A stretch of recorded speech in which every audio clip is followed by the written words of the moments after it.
abhorrent attacks by Hamas and others against Israeli towns and villages in the Gaza periphery, which have left over 800 Israelis dead and more than 2,500 injured. Sadly, these numbers are expected to rise as the attacks are ongoing and many remain unaccounted for. In addition, over 100, possibly more, Israelis, civilians and military, have been reported captured by armed groups, including women, children, and the elderly. Some are being held hostage inside Israel, and many others have been taken inside the Gaza Strip. Meanwhile, Hamas and Palestinian Islamic Jihad have launched thousands of indiscriminate rockets that have reached central Israel, including Tel Aviv and Jerusalem. I recognize the legitimate grievances of the Palestinian people, but nothing can justify these acts of terror and the killing, maiming, and abduction of civilians.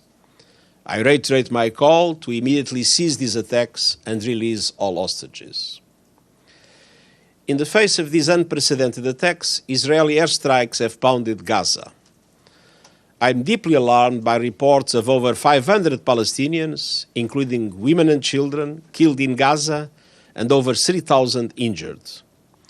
Unfortunately, these numbers are rising by the minute as Israeli operations continue. While I recognize Israel's legitimate security concerns, I also remind Israel that military operations must be conducted in strict accordance with international humanitarian law. Civilians must be respected and protected at all times. Civilian infrastructure must never be a target. And we already have reports of Israeli missiles striking health facilities inside Gaza, as well as multi-storied residential towers and a mosque. 2 UNRWA schools sheltering displaced families in Gaza were also hit. Some 137,000 people are currently sheltering in UNRWA facilities, with the number increasing as heavy shelling and airstrikes continue. I am deeply distressed by today's announcement that Israel will initiate a complete siege of the Gaza Strip, nothing allowed in, no electricity, food, or fuel. The humanitarian situation in Gaza was extremely dire before these hostilities. Now it will only deteriorate exponentially. Medical equipment, food, fuel, and other humanitarian supplies are desperately needed, along with access for humanitarian personnel. Relief and entry of essential supplies into Gaza must be facilitated, and the UN will continue efforts to provide aid to respond to these needs. And I urge all sides and relevant parties to allow United Nations access to deliver urgent humanitarian assistance to Palestinian civilians trapped and helpless in the Gaza Strip. And I appeal to the international community to mobilize immediate humanitarian support for these efforts. The UN Special Coordinator and I are engaging with leaders in the region to express our concern, our outrage, and to advance efforts to avoid any spillover to the wider Middle East. Even in these worst of times, and perhaps especially in the most trying moments, it is vital to look to the long-term horizon and avoid irreversible action that would embolden extremists and doom any prospects for lasting peace. This most recent violence does not come in a vacuum. The reality is that it grows out of a long-standing conflict with a 56-year-long occupation and no political end in sight. It's time to end this vicious circle of bloodshed, hatred, and polarization. Israel must see its legitimate needs for security materialized, and Palestinians must see a clear perspective for the establishment of their own state realized.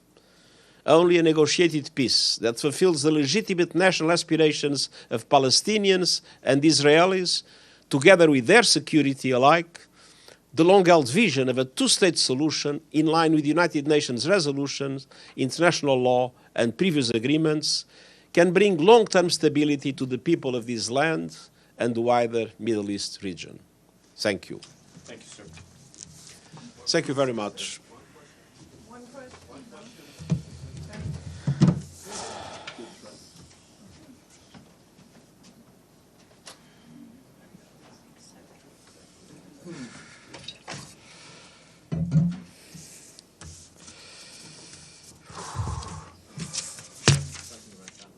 Sorry?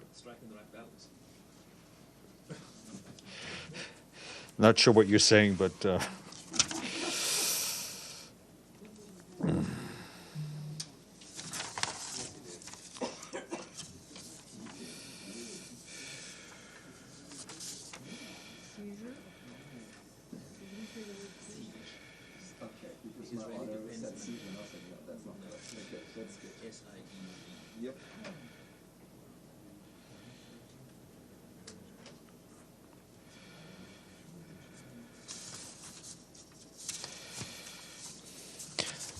all right, let me just give you a bit more. First, we'll start with the region, and I'll start with Lebanon. Our peacekeeping colleagues in UNIFIL report they've detected explosions at Al Bustan in southwest Lebanon this afternoon. While they're working to gather more information, the head of the mission and the force commander, General Aroldo Lazzaro Sainz, is in contact with the parties, urging them to exercise maximum restraint and utilize the mission's liaison and coordination mechanisms to prevent further risks of escalation and loss of life. In addition to leadership being in constant contact with the authorities, both in Lebanon and in Israel since the events began, UN peacekeepers in Lebanon have remained present along the Blue Line to maintain stability. They've also adapted and enhanced their presence throughout the area of operations, including counter-rocket launching capabilities. Our humanitarian colleagues, just turning to Gaza, our humanitarian colleagues report over 120,000 people have been internally displaced in Gaza due to concerns over the protection and destruction of homes. You've heard the Secretary General on what we're seeing already in Gaza. 6 healthcare workers have also been killed and 4 others were injured, with 7 healthcare facilities and 9 ambulances damaged. In Gaza, damage to water, sanitation, and hygiene facilities has undermined services to more than 400,000 people. The Gaza power plant is now the only source of electricity and could run out of fuel within days. Also, as of today, the World Food Program has begun distributing food to up to 100,000 internally displaced Gazans who are seeking refuge in UNRWA shelters with fresh bread and canned food. In the next few days, the WFP plans on starting to roll out assistance to up to 800,000 people with food and cash assistance as the situation develops, provided the necessary funding is made available. WFP needs $16.8 million to reach 805,000 people in the next month. For its part, UNRWA says they're sheltering about 137,000 people in 83 of its schools in all areas of the Gaza Strip. An UNRWA school sheltering displaced families in the Gaza Strip was directly hit over the weekend. The school was severely damaged. It was housing about 225 people, though no casualties were recorded among the displaced, but the school sustained significant and structural damage. All UNRWA schools across the Gaza Strip are closed. More than 300,000 students are impacted. Okay, just moving on to Afghanistan. We, along with our humanitarian partners, are now ramping up to the response following the 6.3 magnitude earthquake which struck Herat province in the west of the country on Saturday. Our humanitarian colleagues note that the epicenter of the earthquake was in Zindanjan district, where reports indicate that 100% of the homes have been destroyed. According to community-level assessments, nearly 1,300 people have died and 1,700 were injured in Zindanjan province. In total, an estimated more than 12,000 men, women, and children have been impacted across the 5 districts in Herat province. Several hundred households have been also displaced to Herat city. The figure is likely to rise in the coming days as search and rescue efforts and assessments continue. We've deployed assessment teams, and we are providing emergency shelter supplies, blankets, warm clothes, food, hygiene kits, water buckets, chlorine, and dignity kits to those who need it. Our partners have also deployed health teams and are providing trauma and emergency surgery kits. The humanitarian coordinator for Afghanistan, Daniel Andres, has approved an emergency reserve allocation from the Afghan Humanitarian Fund of $5 million to support the immediate relief efforts in the earthquake-impacted areas. This morning, the Security Council heard from Rosemary DiCarlo, the Undersecretary General for Political and Peace-Building Affairs. She noted that in recent weeks, civilians and civilian infrastructure across Ukraine have remained under nearly constant fire. Ms. DiCarlo also said the immediate impact of such attacks is just as clear as the fact that international humanitarian law obligates parties to armed conflict to protect non-combatants. She stressed that we will not waver in calling for accountability for anyone responsible for harming civilians during hostilities. Also briefing was Joyce Misuya, the number 2 at the Department of Humanitarian Affairs. She said since the attack on Gaza, the UN and humanitarian organizations have been on the scene alongside local Ukrainian authorities to ensure that people receive some support in face of these atrocious attacks. Ms. Masuya warned that winter is yet again upon the people of Ukraine, adding that it is disturbing to see that attacks on Ukraine's energy infrastructure have already been reported over the past weeks. Both remarks have been shared with you. Turning to the Democratic Republic of the Congo, our peacekeeping colleagues there are telling us that they are reinforcing their presence in Kinshasa in North Kivu province to protect civilians caught in clashes between the M23 and members of other armed groups. Over the weekend, fresh fighting between these groups forced tens of thousands of people to flee their homes. Approximately 2,000 people have sought refuge within the UN's missions base at Kinshasa, and 18,000 men, women, and children have taken shelter just outside the base. For its part, the Office for the Coordination of Humanitarian Affairs says that since the 1st of October, clashes in Masisi territory, North Kivu, have displaced nearly 85,000 people. This brings the total number of displaced in the province to more than 2 million. These newly uprooted people have sought refuge in safer locations, including in other parts of Masisi territory and in Rutshuru. They've settled with host families or sheltering at collective centers. Most of them are living in very precarious conditions, as one can only imagine. As a result of the clashes, road traffic is restricted between Goma and Kinshasa. Many of our humanitarian partners have suspended their movements to Kinshasa and the surrounding area as a result of the fighting. Turning to Somalia, the humanitarian coordinator there tells us that about 100,000 people have been impacted by last week's heavy rains and flash floods in the southern district of Baidoa. Shelters for more than 86,000 internally displaced people in 136 settlements were submerged, with most of them still flooded as we speak. In addition to shelter support, people impacted by the floods need food, water, and medical care. Our humanitarian colleagues tell us that El Niño is expected to bring more rains and more flooding to Somalia through December, with at least 1.2 million people in riverine areas likely to be impacted by those heavy rains and flooding. We, along with our humanitarian partners, have worked with the government to develop emergency preparedness and response plans, and the Somalia Fund has allocated $15 million for early action on flooding. But additional resources are urgently needed. This year's humanitarian appeal for Somalia is just 37% funded. And turning to Ethiopia, World Food Program says it has begun rolling out food distribution to nearly 900,000 refugees in Ethiopia following a full revamp of safeguards and controls at its refugee operations. Families living in refugee camps across 5 regions, including new arrivals who fled from Sudan, are receiving food parcels for the first time since WFP paused food distribution in June of this year following reports of large-scale diversions of humanitarian supplies.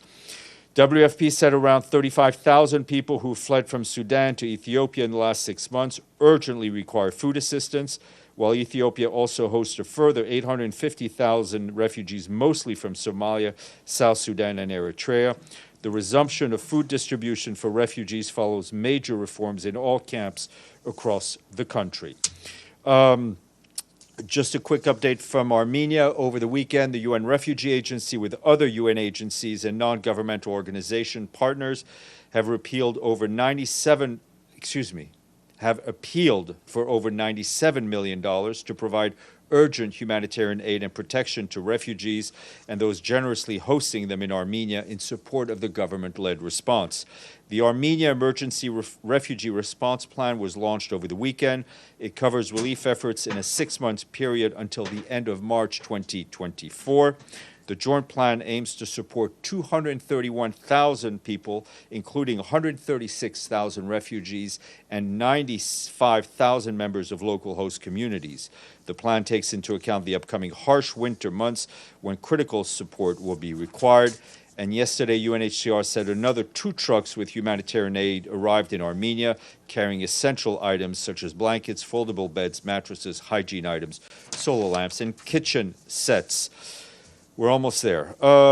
In Kyoto, Japan, the Internet Governance Forum is underway. Today, the Secretary General addressed the forum in a video message and said we need to keep harnessing digital technologies enabled by the Internet to help deliver on the Sustainable Development Goals, take climate action, and build a better world. He also underscored the need to close the connectivity gap around the world and reinforce a human rights and human-centered approach to digital cooperation. It is imperative that the Internet, including the physical infrastructure that underpins it, remains open, secure, and accessible to all. His remarks were shared with you. And sometimes we make mistakes in this office. Last week, I erroneously announced to you that it was official World Post Day. In fact, today is World Post Day. The letter was late. Sorry. Not a pretty grim day all around. Edie. Thank you very much, Scott. A couple of follow-ups on the Mideast. Could you give us some specifics on what the UN and the Secretary General are doing to prevent a spillover of the current conflict between Israel and Hamas into the broader region? And can you also give us some details on the size of the UN staff in Gaza? I assume that they can't leave. Sure. And let's stop there for now because otherwise I'll forget everything you've asked me. A couple of things. On the political activity, the Secretary General and his special coordinator have been in close contact with international and regional actors, doing whatever to further the aim of a spillover. And I think the Secretary General mentioned that in his remarks. Just to give you some details, the Secretary General has spoken to President Herzog. He expects to speak to Prime Minister Netanyahu. Also expects to speak to President Abbas today. He'll be speaking shortly with President Sisi. He already spoke to the King of Jordan, and we're also expecting him to speak to the Prime Minister of Lebanon. For his part, Mr. Veneslan has been in touch with his counterparts from the U.S., from the European Union, from Egypt, Qatar, and Lebanon, and others. In terms of staff members, we have 13,000 colleagues, UNRWA colleagues, in Gaza, national and international. The vast majority are national in Gaza. UNRWA has another about 4,000 staff members in the occupied West Bank.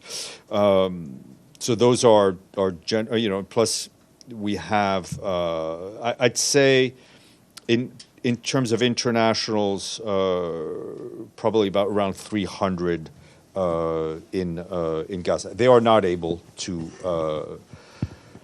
They're obviously not able to leave. They are focused on trying to do whatever they can to help the population within their mandate. And two quick follow-ups on that. With all of the aerial bombardments going on at the moment, are they able to deliver any kind of assistance to, you're talking about trying to get 800,000 people given assistance. How are you going to be able to do that, and who will represent the UN or be on the sidelines at the Arab League foreign ministers meeting in Cairo on Wednesday? On your last question, I don't know. I will find out if we will have if we have a presence there. On the aid, I think, as I just read out, WFP is already starting to roll out food distribution. UNRWA is doing whatever it can to feeding people that are in their sheltering in their schools. Ibtisam. Thank you, Steph. Just a quick follow-up on the last point.